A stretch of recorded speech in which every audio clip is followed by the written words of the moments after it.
welcome to another episode of the Hey Dr. Kyra podcast. My name is Kyra Adams, PhD, if we haven't met yet. If you're back from another episode, welcome back. Today we're going to talk about things no one told me about being a professional scientist. Do I wish I had known them? I don't think so. I think it came with the new experience of being in this field, and just learning was also fun. But it did take me by surprise. Before we get into it, some updates. As you know, I started my new position recently. It's been really fun. It splits my science brain into an administrative brain. So I'm doing some management and also some sciences. For those of you who were not here last time, I recently started as a manager position, or started as a manager position. I started a manager position within my job. So that's been really fun. I got my nails done too, by the way. If you can see online, keep them short and neutral. But life has been really good, keeping me really busy. And I think I tend to do better when I have a lot of things going on. Probably some kind of ADHD type personality. But it just excites me to have a lot of things going on. So that's been really nice. But anyway, so today I have about 4 things I've identified. I sat down and thought, okay, what are some of the things that came with my job that no one really told me about? And I have 4 things, and we'll jump right into it. So the first thing that no one really prepared me for going into this job, I've been a professional scientist, I would say, for about 4 to 5 years now. I'm counting from my postdoc era. You're still getting paid to do science in grad school, but I think the training that you're receiving still kind of makes you like an apprentice to academia. So I've been a professional scientist for 4 or 5 years, and over the years, I've learned that when you tell people you're a scientist, they immediately regard you as a prophet. What do I mean by that? I think this might be, I wonder if this is just an earth science thing, because we have so many things going on with Earth right now in terms of how the climate is changing, how humans are impacting the environment, and some of the things we don't know the full impact of that until it's already in full throttle, right? I'm not sure if that also happens in like astrophysics, or maybe it does, right? Maybe it does, because now that I think about it, space sciences always is so close to bridging like philosophy. It quickly gets into existentialism and questions about life and why we're here. So maybe it also does apply to other fields. Biomedical, 100% probably. But the thing is, people regard you as a prophet. So you explain to people, hey, this is happening to Earth, this is happening to groundwater, this is happening to the ocean. And people say, well, what do we do? What's going to happen now if we do this? Or what if we did that? Like, what do we do? The magnitude of that question is enormous. I cannot answer that. Part of the reason that's a good way out for me is, because of my job and the agency I work for, I'm not really expected or allowed to give public answers on policy directions. So I'm supposed to, as much as I can, stay a quote unquote neutral party and just a scientific communicator. But I think the flaw in that thought is that people like to regard science as this sterile, factual body of work, but it's really not, right? Like, if you start getting into the weeds of it, you can understand that there's data that you can interpret one way or another, depending on how the overall context is being understood, whether there's a worldview at play or not. Like, if I have data that's ambivalent, like it could go this way or that, or has a high margin of error, or the uncertainty is high, then I'm going to interpret it in the way that makes most sense for the body of literature that I'm considering. Does that make sense? It's a little bit of a bigger concept I'm trying to convey here. But because of that, if you're not, I think if you lose your humility as a scientist, it's very easy to act on that authority, because people, and this has been done in studies before, right? If you wear a lab coat, people automatically assume there's a higher authority and will start obeying you without question. And there was a psychological study where people were asked to torture other people with, I think, electricity. But because a person in a lab coat was doing it, they didn't question continuing forth with this, because they said, oh, it's part of an experiment. You're just gonna, pull these buttons and triggers, and they're seeing other people get tortured in front of their eyes. But because a lab coat person told them to, they didn't stop. I wonder what the experiment was called. It's not the Stanford experiment. I know that had to do with like prison guards, I think. But anyway, that's going into psychology. I'm interested in it, so I'll look it up. But all that to say, people all assume automatically this like authority behind you. And as a scientist, my job, I think, is sometimes to realize my own biases about how I understand the world and maybe how I interpret data. And there's definitely personalities that come into play. There are people who are sticklers for like uncertainty. And this kind of segues into other things I want to say later today, but there are people who are very technically thorough to a point where it's really hard to come to a conclusion because data is never perfect. But there are people who could see kind of the broad sweeping patterns and the trends and kind of are more comfortable arriving at a conclusive statement. I wouldn't say conclusion, but like a conclusive statement, and presenting that to the public, even though there are obviously its associated errors and biases. Yeah. So that's a very complex part of my job. When you realize people look to you to predict the future, but there is this imperfection that lies within the practice of science itself.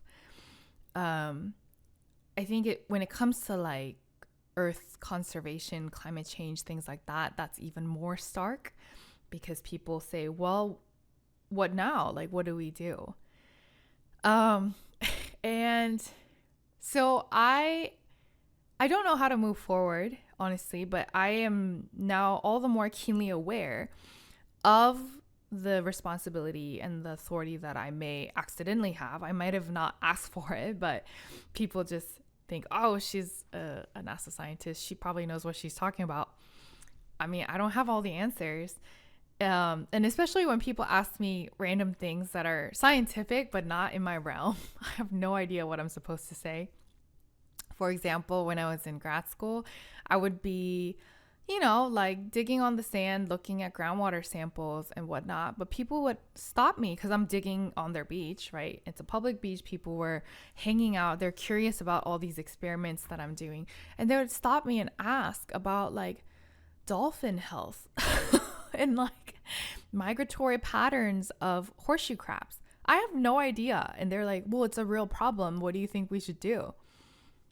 I try to give them my best response, like, oh, like if the migration patterns are related to this, maybe this is the issue and maybe we need to address that, and oftentimes they're just looking for conversation, which is less pressure. But yeah, people still want you to predict the future and give advice about the future, and that's something that there's no class on it. Like, we haven't been trained to do that. And it's something I had to learn on the job and realize that this is expected of me. So, number one, people think you're a prophet. Number two, similar vein, but it's perfectionism. People really want you to be perfect. The margin of error allowed for you and your profession is very small. I don't mean this to be a complaint in any means, right? Because I think every profession has high standards that you could aspire towards and work towards. And of course, at a certain level for whatever profession, perfectionism is required of you, or at least striving for it. And I mean, I can't imagine being an athlete because like a single move that you make as an athlete, especially like team sports, like millions of dollars are being flipped on these sports games, right? Like people will make bets or, whatever. I don't really know that culture, but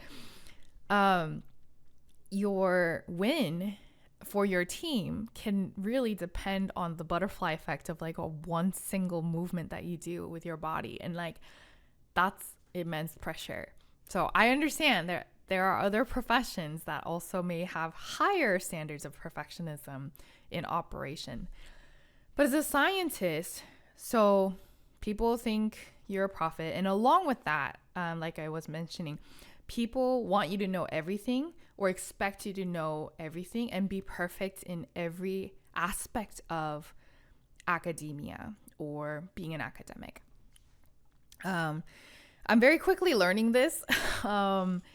And it in probably, through blunders like most people, but I'm not perfect. I don't remember everything I learned in class. There are things that I should know as part of like being a hydrogeologist that I don't remember anymore. Honestly, like I'm sure I got good grades when I was in undergrad, but if you ask me like, how do you make a rose diagram? I'll have to look through my notes and be like, oh, let me reteach myself. Let me refresh. But yeah, there are things that I don't remember that I should know.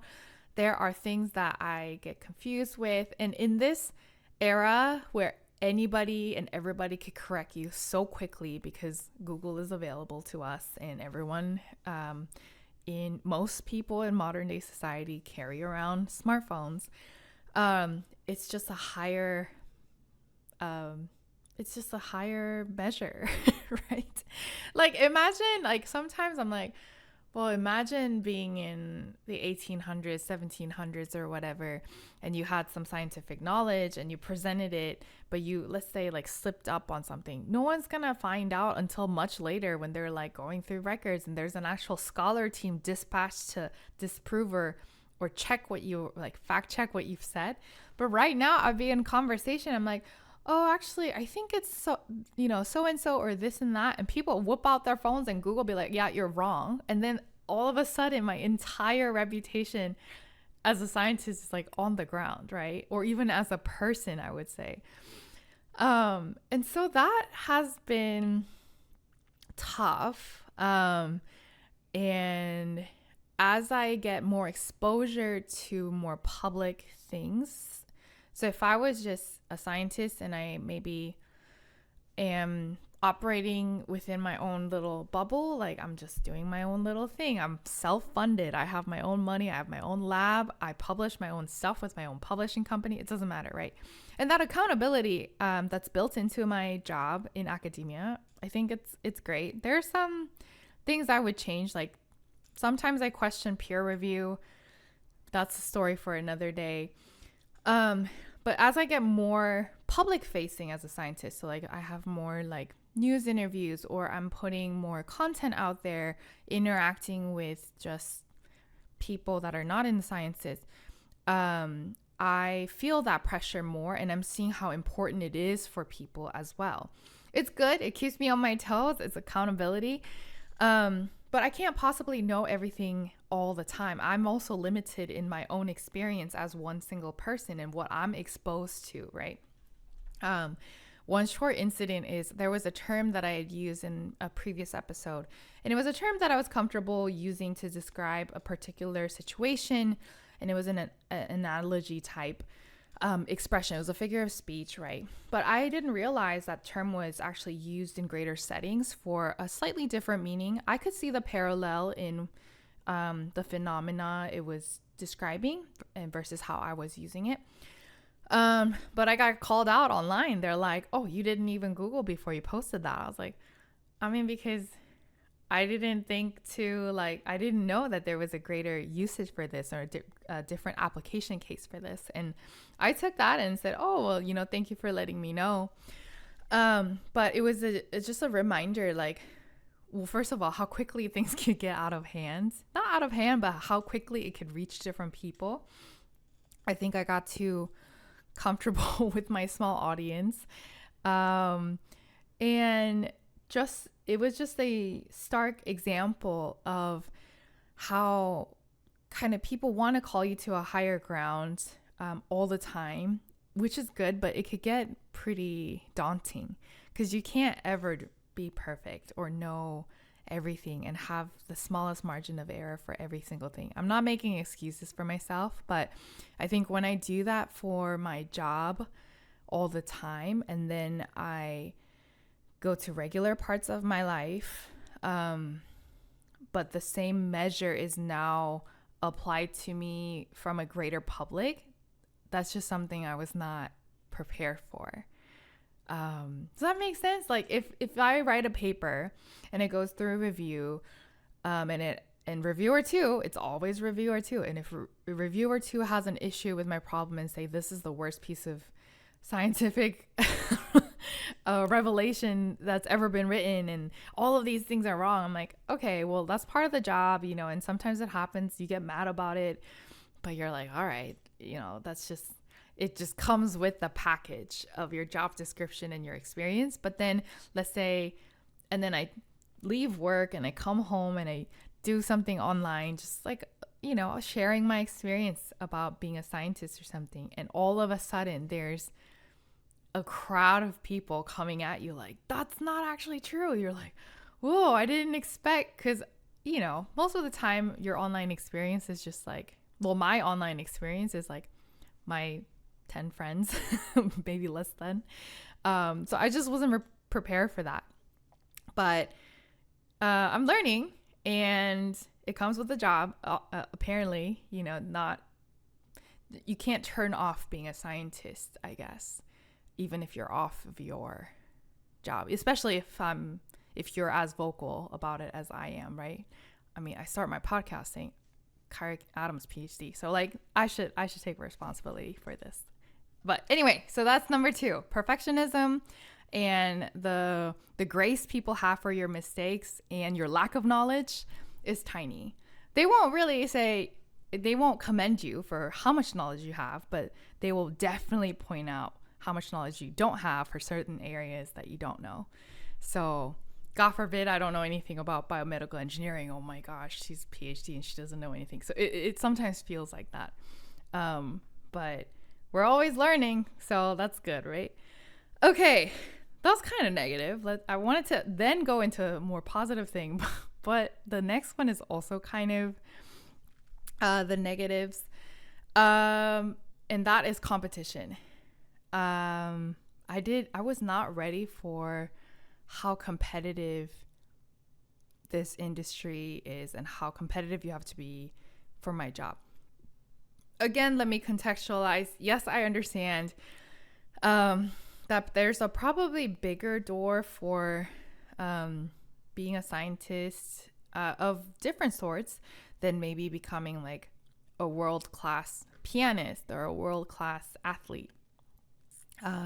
So I know certain professions that maybe have a higher contribution from natural talent, natural giftings is probably more competitive. But I tend to, having been in music myself, sometimes I don't even see that as competition because they're just like levels of natural talent that I felt like I could never attain anyway. So I wasn't even competing with them. Like, that joke where if you can do something really well, there's probably a kid in Asia that's doing it better. I don't know if you've seen that joke or that meme. But that's sometimes how I felt like being in music. And I was also a singer, or I love to sing. I was in singing for a big part of my life, just for fun and like in choirs and things like that. But they're just singers that are so naturally gifted, even when they're young, that they don't even feel like competition. So yeah, you could argue there are other competition or other professions that are more competitive. But having said that, I didn't really understand what it meant to be a scientist. And I think part of that came from not understanding the funding structure and how these scientific projects actually get executed. So let me put it this way. So you're in grad school, you have your like small field of expertise that you're very proud of, you get your PhD, and then you like, boom, land at some institution, whether that's a faculty job or an agency, or some industry company that has their own research and development. So you're doing your work. But a lot of the times you're working on projects that are funded through a funding agency, right? For me, it's NASA. For somebody who's in faculty, it might be NSF, things like that. But they're not going to fund every proposal that comes through the door. And so for me, it was just this awkward situation where, okay, like here are your group members within your job that have similar expertise to you. But you should all collaborate and be friends, but we're only probably gonna have one person funded. And these people are more senior than I am, right? Because I'm a younger, more early career scientist. And let alone like outside, not just in our institution, but there's hundreds of institutions and consulting firms and industry partners that are probably going to apply for this pot of money. Maybe I would feel different if I were not a faculty member, or if I were a faculty member and I have 9 months of salary. So let me explain this for those of you who may not know. So faculty members oftentimes have 9 months of salary covered, and they need to raise 3 months of summer salary. That's where their research money comes in. And that's because they teach, during the semesters. So those 9 months, they're kind of covered through the university. And this is just a general description. Soft money people like me who are in research institutions, it means that you have to raise full salary. Like the entirety of your salary has to come from a portfolio of research projects. And it's usually a few going on at a time, because you can't just charge 100% of your salary to one project. The reason for that is there's just scoping things. So a funding agency might only have money that's this big, and there's also overhead, computational costs, things like that. So at the end of the day, you can't charge full salary to that one little pot of money. So you diversify and make your research portfolio. So if I were a faculty member, maybe I would feel like there's more there's more room to kind of like breathe and not be so vicious about having to look for the next pot of money. But definitely as a soft money scientist, I was not prepared for how competitive these grants get. Thankfully, I have colleagues that are like really encouraging. And even though we're going after the same thing, we always try to strategize, like, what's your spin versus mine? Like, could we collaborate on this? And for the most part, because I think we are a low redundancy group in skill set, it hasn't been really an issue. But on a greater scale, I do see how competitive it is to not only go for the funding, but to be here, right, where we are. And just the sheer amount of jobs available for PhDs, I don't think it's that many, right? If you look at a university, I mean, I don't know how things are after COVID. I'm sure it's worse. But you go to a department and oftentimes they have no plans of expansion, because expansion means you need a new building, you need new lab space, you need more grad students. But if it's a subject that's not really popular, and it's not like you have grad students waiting in line to study what you want, what you are teaching, the department really can't afford to expand just on a whim. And so what ends up happening is you could only hire faculty when somebody retires. Now, once somebody is in a job, how long does it take for them to retire? Usually 30 something plus years, right? So it's this really dire landscape for PhDs coming out, where it's like, okay, if you want to go to academia and eventually land a faculty job, unless there's a huge expansion because there's like a strategic initiative for the university, there's just not a lot of vacancies coming out. So I think overall, just academia in general is very competitive, and especially in soft money. And I think because our ideas are kind of what keeps us going and gets us funded, it's really easy to get sensitive about these things. I mean, like if I thought something was really cool and I wrote 15 pages about it, and then the funding agency tells me, no, this is not that great. We're not going to fund it. That's not what they tell you. But it feels that way. It feels like your ideas suck. It feels like that's what they're telling you. But let's say next door Jane gets funded with a different or similar idea, and we both work on, let's say, coastal hydrogeology, and she gets funded, then you're like, well, how come her ideas are great? And it's really easy to like loop that back into your self-worth and identity and all that thing. So this competition environment is something that I didn't quite understand the reality of before actually being here. I am a pretty competitive person in general, I think, but sometimes I don't like board games, and I thought that was because I was like not competitive, but I think it's because I am competitive and I'm like completely just avoiding competition when it comes to fun. I think that's what it is. But anyway, so that was the third one. The last one that I guess, okay, so this is kind of positive. I was not prepared for, and something I learned on the job because no one told me, was that there are many different types of scientists or scientific paths available. I briefly mentioned this in different episodes, but so what do you think when you think of scientists, And I want to just ask the question, right? What do you think? When I thought scientist, I thought it's so stereotypical, but like all lab coats, experiments in a lab, and it was more about the physical activity of an experiment that I thought a scientist did when I thought scientist as a little kid.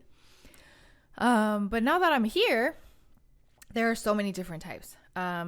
Let's start with kind of what I mentioned before, like the visionary. So there are people that are really good at scoping the land. And they're saying, okay, there are these works coming out, these technologies that are evolving.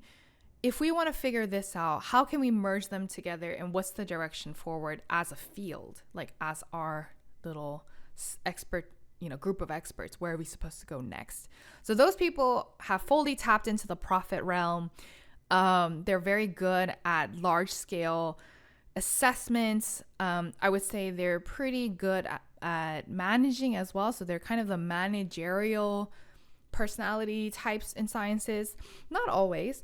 And even in that, like visionary profit type scientists, there's like nuances, right? So like, again, there's the manager, there's the public facing communicator. I would say there's kind of like the director. So meaning like you kind of direct the funding portfolio of a certain program, or maybe it's an agency. So those people exist. The other types of scientists that also can exist are the technical geniuses. And we all have to be technically savvy in certain ways. And what I mean by technical doesn't always mean technology, right? It doesn't mean that you're a geek, and a lot of people are, because that's very efficient at getting stuff done. But it could also be that you're just a whiz at handling instruments, or running a certain model, or developing a certain program. It could mean you're a data scientist or a data whiz, and you can organize data in a way that brings new perspective, and not necessarily in just data sciences. And I just mean that in like geology too, or like, let's say, oceanography. You could be a data whiz enough to organize things in a new way. So there are very technically savvy people that maybe sometimes are, not great at other things. And those different combinations exist. Like, and this might be like your stereotypical hacker. Like whenever there's a hacker in a movie, they're always like reclusive, but they're geniuses and brilliant. And there's like mishmash of characters that are like coming out of that, as a spin-off of that stereotype. Now there's like cool hackers coming up, and especially if it's like a crime movie. But like when you think of your typical geek in a movie from back then, it was always like a quiet person, kind of to themselves, but like a wizard when it comes to technology. So there are people that are like that. There are also different roles, right? Well, I would say, okay, so not roles, but different flavors of how deeply entrenched in the actual scientific work you are. And what I mean by that is there are also scientists that, or people that have a science background and perform in a scientific agency that do more like tangential work. And that could be like finances, budgeting, right? Or HR. And those people still need to understand the ecology of scientists and the psychology of them, even maybe. But that's also a role that you could step into, having a background in sciences. And I've met people who were practicing scientists before, but as they got up in their career ladder, they stepped away from the actual nuances or the intricacies or the details of actual scientific progress, but they're more into the organizational aspect. It's a little different from the visionary scientists that I just talked about, because I still see them as practicing scientists. They're still publishing papers. They're still leading research groups. They have grad students. But on the organization, like logistical side, they're doing more like HR, recruitment policies, or, interfacing with the Hill, right? They might be lobbyists and doing more legislative things. So I think that's also something really cool that we don't talk about to grad students at all. Like when I was in grad school, I didn't really get career coaching like that. They just said, oh, if you have a PhD, like apply for a postdoc. If you want to do faculty, then you could go to faculty. I didn't know there was this like spectrum of scientific jobs that you could go for. I mean, I knew there was like academia versus industry versus like quitting and just like doing something else, but I didn't know there was like this huge breadth of pathways. Within NASA itself, for myself, I would say I'm now becoming more exposed to internal NASA pathways. And you might already see this from the public, but there are people who actually go to space, right? I'm not on the astronaut track, but there are people who go to space and people who actually build the satellites and the rockets. There are people who manage these missions.